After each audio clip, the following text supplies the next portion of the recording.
grow plants right in the hydroponic solution. But we actually just set the pots inside there, and the pots are, as you can see, varying sizes, but you want to stick to pots that are going to be a little over a gallon and somewhere less than 5 gallons. The reason why is because you don't need that much soil indoors. The plants are actually going to be contained. They're going to be growing in this for the remainder of their life. So not enough soil, they're going to be stressed and they're going to really, they're going to get pot bound. But too much soil, and you're going to end up with things like root rot. And the reason why is because the soil does not dry out like it does outside. If you water this, it'll take 2 to 3 times longer for it to dry out than it would outside. But as you can see, the color is great. I mean, it's so healthy. It looks amazing. And these have been in here for about, I'd say about 5 or 6 weeks. We pulled them out of the ground just before the first killing frost. We pulled them out, and then what we did is we lopped off all the tops. So we dug out the basil. You could do this with, like I said, any type of herb, but we basically took it off. And as you can see, all these tops here, all these little stubs, some you can't see some of them here, but there's some stubs in here that you can kind of see, but they look kind of like bonsai trees, right? And that's because what we did was when we dug them up, we literally just took pruners and just lopped off half the plant.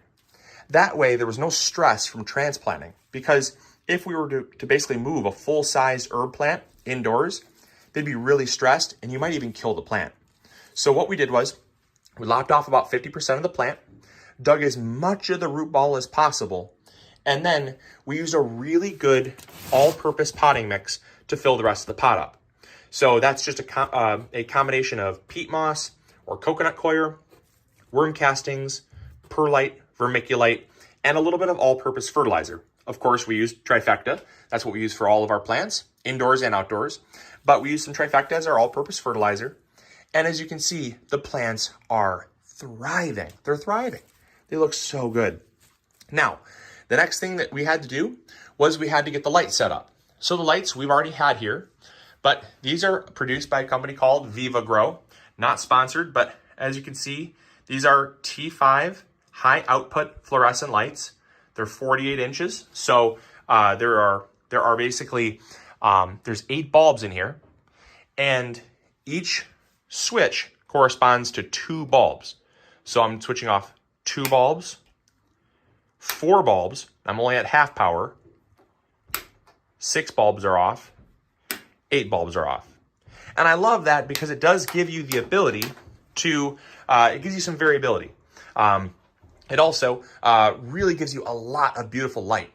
These grow lights, as you can see, as they are a high output light, they give off a decent amount of light. The power of the light, or the strength of the light, is 3,000 lumens per bulb, and the wattage is, because it's a fluorescent bulb, the wattage is roughly about 20 watts per bulb. So believe it or not, because they're only about 20 watts per bulb, that's only 160 watts per fixture. There's a lot of lights out there in your home, incandescent bulbs that burn at 80 to 100 watts. So basically, if you have 2 80-watt light bulbs in your house, these run on the exact same amount of power. That's incredible. Now, the thing with these lights is the fact that they are very bright. And because they have the right amount of lumens, is going to be the right amount of light energy that the plants need. 3,000 is kind of your base minimum. I prefer personally going like to 4,000 or 5,000 lumens per bulb. That'd be better, but you do get into a higher cost bulb. So just keep that in mind. The other thing to consider too is the Kelvin. So that's the K number, and you're going to see that on any compact fluorescent bulb that you buy. Now, the Kelvin is what color the bulb is. And you really want to stick to something that's higher than 5,600 Kelvin. That's going to be something that's in the daylight white or slightly blue spectrum. And that's because that's the color that plants need to actually generate energy to photosynthesize. And then the final thing that I thought I'd mention is that it's on a timer. And that is really convenient because that way we don't have to come down here and shut these lights on or off. We basically just make sure that they're set for 12 hours on and 12 hours off. And that means half the day these lights are going to be on, and the other half of the day they're going to be off. Now we do run the lights based on the off cycle, so that we don't run all the lights in the house at the same time.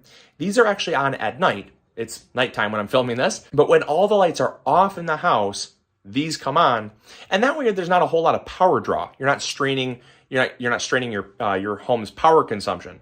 So these come on at night. They kick on at 8 o'clock at night, and they go off at 8 o'clock in the morning.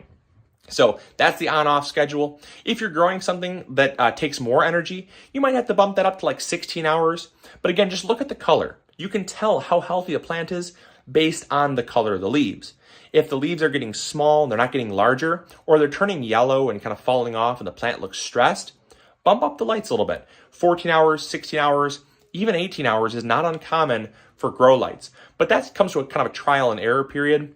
And obviously that's based on what you experience. So start at 12 and go from there. The final thing that I thought I'd mention is the watering schedule. So I'm gonna flip you guys back around. We'll go through the watering schedule because that's really the last part of keeping these plants healthy. And there's a few tricks and tips that I wanna give you guys.